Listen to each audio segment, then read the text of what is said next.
Welcome to No Paint No Gains. In this episode, I'll be painting the frost giant Harshnag, or as my fiance likes to say, Harshnag! From the Storm King's Thunder Icons of the Realm miniature collection. So without further ado, let's get messy. I started by priming the miniature in black. Then I got to work on the skin. Because of the black undercoat, I needed a color that would cover well. So I chose Army Painter Deep Blue. I thinned the paint down with a little bit of water and applied about 3 coats until I reached an opacity that I was happy with before moving on to the next step.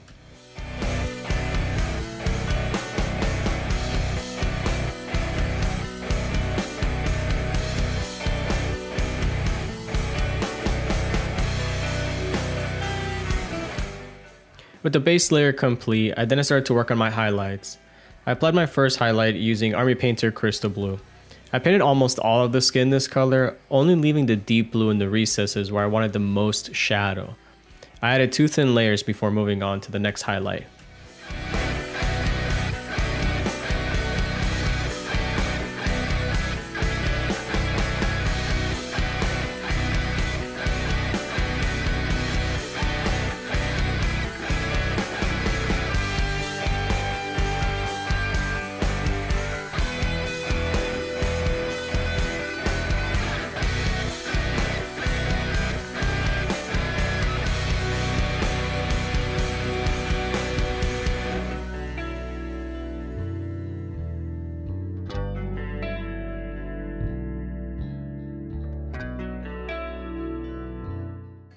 I wanted the skin to be sort of a cooler, lighter blue, so I worked my way up to Army Painter Void Shield Blue. I worked in a smaller area than the Crystal Blue and added about 2 to 3 thin layers before feeling confident with the skin and calling it done.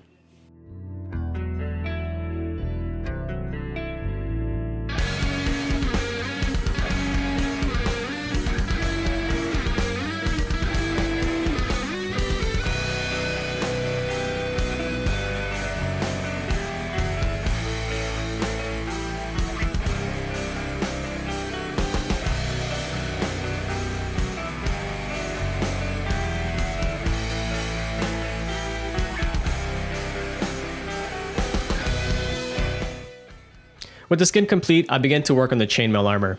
I based the armor of Army Painter Plate Mail Metal, and I did so using a fairly large synthetic brush for this, as metallic paints can be pretty damaging to natural hairbrushes, and I don't recommend using your nice brushes on this step.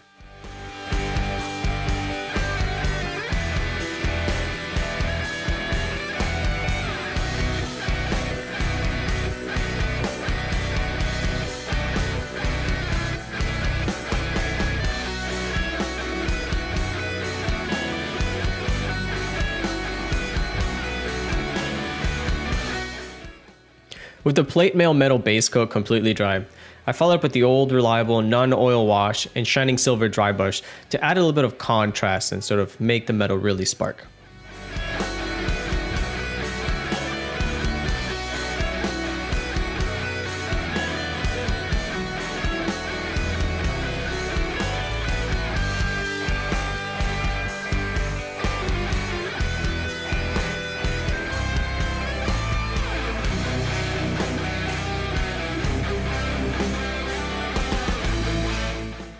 After some failed attempts at trying to paint the leather some type of bluish color, as if there wasn't enough blue on the model, I finally settled on painting the majority of it with rhinox hide. I did, however, add some Dumbo brown to the leather boots, just to change things up a little bit. Then dry brushed all the rhinox hide with leather brown, making sure not to get any paint on the skin or chainmail I painted previously.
some leather brown to his wrist wraps and used some black paint to clean up the belt wraps on the wrist.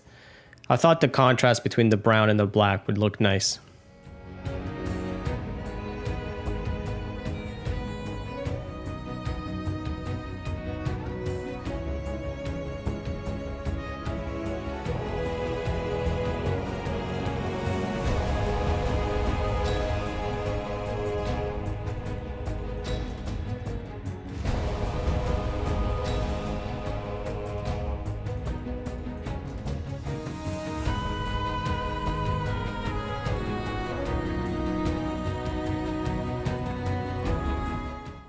Then it was time for my least favorite part when painting this model. For some reason, I didn't apply a zenithal highlight, and I paid dearly for it in this step. Trying to cover black paint with skeleton bone from Army Painter was, for a lack of another word, painful.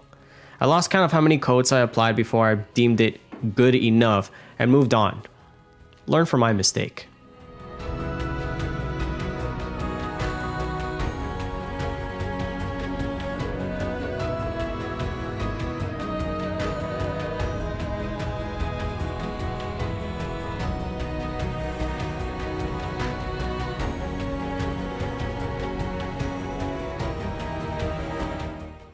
With 100 layers of skeleton bone done, I followed up with a wash of Agrax Earthshade. Normally, I would use Seraphim Sepia for something like this, but I wanted the bone parts to look a bit grimier in the recesses, kind of like he's been wearing it for a while. When the wash was all dry, I dry brushed a little of highlights with Dirty Bone from Reaper and called it done.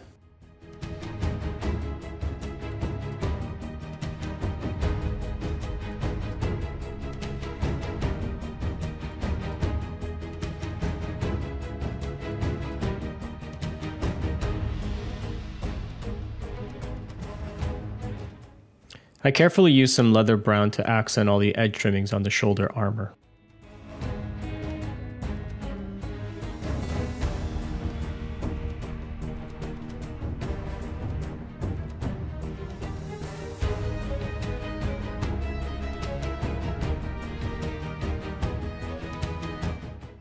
Then I penciled in some Nun oil between each stitching to darken the recesses and create more contrast.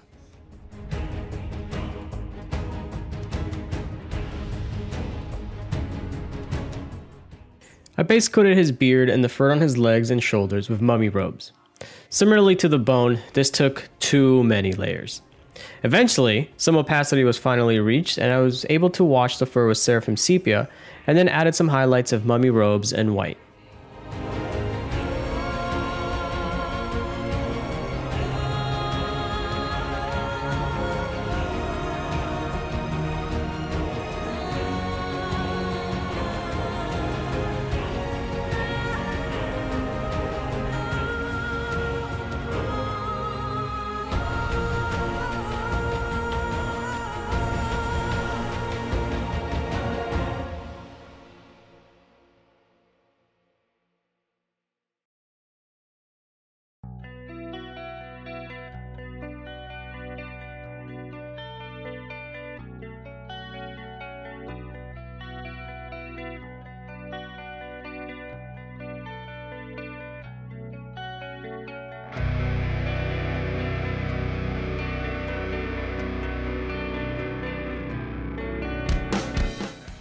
For the beard, I used white to highlight the brightest areas. The end result of the white and mummy robes is so subtle that you won't really notice it unless you're looking up close. Honestly, I'm not too happy with how the beard turned out, and I kind of wish I didn't spend so much time on it, but it served as a great learning experience and I definitely will be doing things differently next time. I used Doombull Brown for the leather belt around his waist and some accent pieces on the shoulder armor. I then picked out the metal rings on his shoulder armor and the bands on his belt with plate mail metal.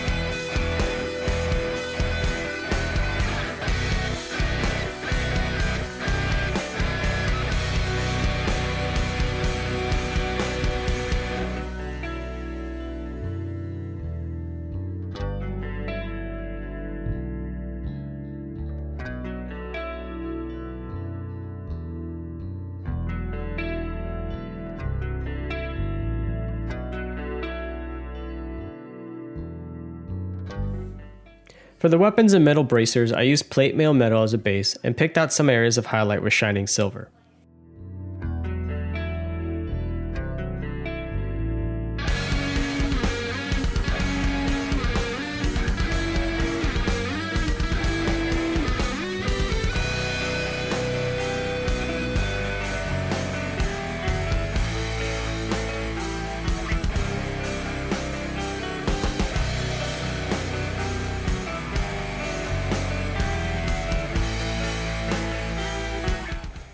Before adding the shining silver highlights, I washed the weapons, bracers, and belt with a light coat of non-oil.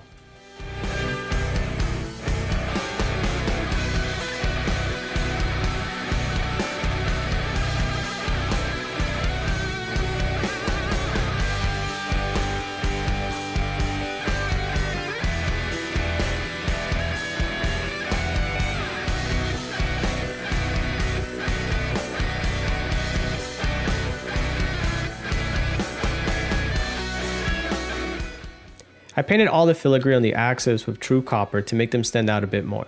I did the same with the design on the bracers. And with all that, Harshnag was complete.